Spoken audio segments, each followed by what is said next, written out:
Hello friends, welcome back to the channel. दोस्तों, इस video में हम बात करेंगे यूनियन बैंक ऑफ इंडिया के लिए। लेकिन उससे पहले आप लोगों से रिक्वेस्ट करना चाहूँगा, अगर आप चैनल को पहली बार देख रहे हैं, मेक श्योर कि सब्सक्राइब करके बेल आइकन को हिट कर लीजिए।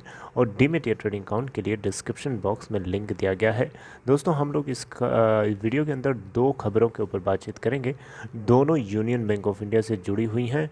लेकिन उससे पहले, union bank of India last trading session में अगर आप देखें तो 43.70 पे ओपन हुआ, 43.40 का लो और 44.65 का हाई।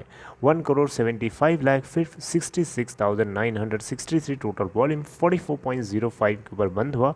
मार्केट कैप 30,107 करोड़ रुपए।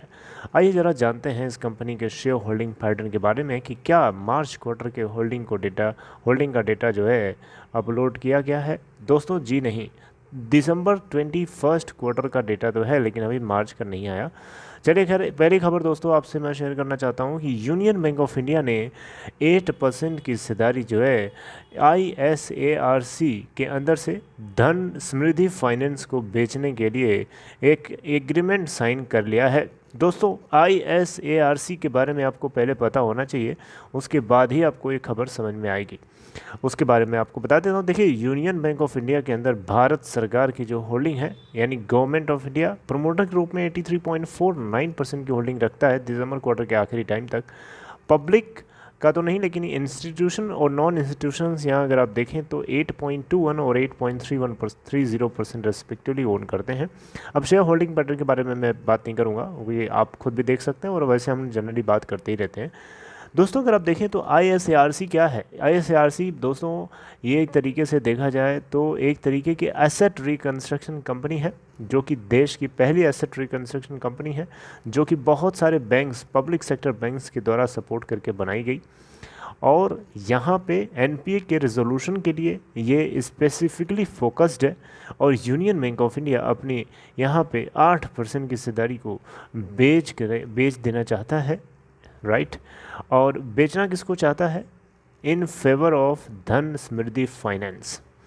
और ये जो स्टेक सेल है, इससे कुछ रेगुलेटरी अप्रूवल्स की ज़रूरत है। बहरहाल ये एक जो एग्रीमेंट साइन किया गया, इसको लेकर के UBI यानी यूनियन बैंक ऑफ इंडिया के अंदर हमें तेज़ी देखने को ज़रूर मिली थी।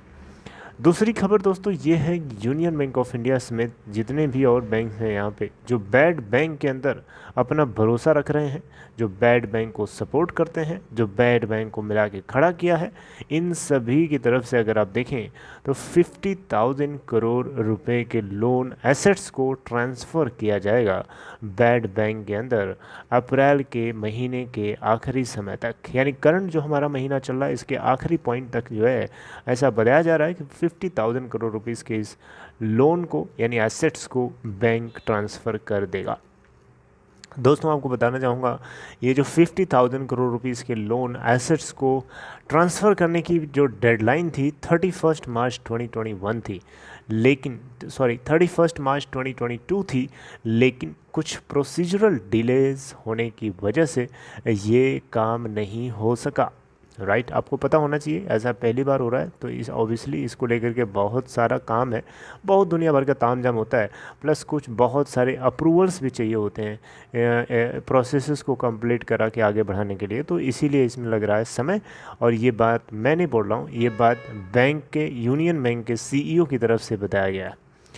और इन्होंने ये भी कहा, ये प्रॉमिस किया इन्होंने कि एश्योर किया कि अप्रैल जो करंट महीना चल रहा है, इसके आखिरी पॉइंट तक जो है हम जाते जाते 50,000 करोड़ रुपए की लोन्स को national asset reconstruction company limited यानी बैड बैंक के अंदर ट्रांसफ़र कर लेंगे, राइट।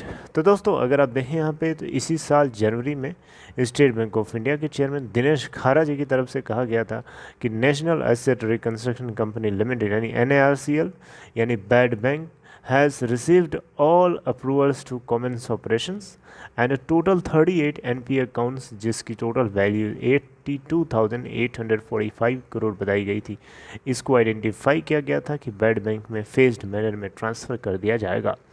लेकिन फर्स्ट फेज़ में बैंक्स जो है एग्री कर चुके हैं कि अब 15 NPA अकाउंट्स को यानी 15 नॉन परफॉर्मिंग एसेट्स अकाउंट्स को, जिनमें वर्थ 50,000 करोड़ रुपीस बताई जा रही है, मार्च 31, 2022 तक ट्रांसफ़र कर दिया जाना था लेकिन नहीं हो सका, और ये अब अप्रैल के महीने के आखिरी समय तक बताया जा रहा है कंप्लीट हो सकता है, जो कि ऑन गोइंग मंथ है।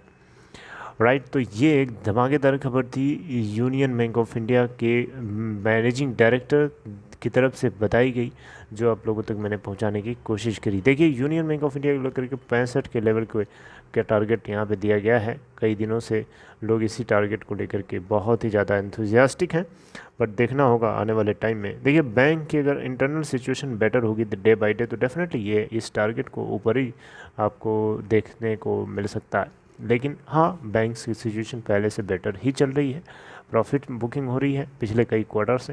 पहले तो ये लॉस मेकिंग थे सभी के सभी, पीएनबी से लेके सब। लेकिन चलिए, उम्मीद करिए, पॉजिटिव रहिए, उम्मीद रखिए, आगे कोई अपडेट आएगी मैं आपसे ज़रूर डिस्कस करूँगा। Till then take care.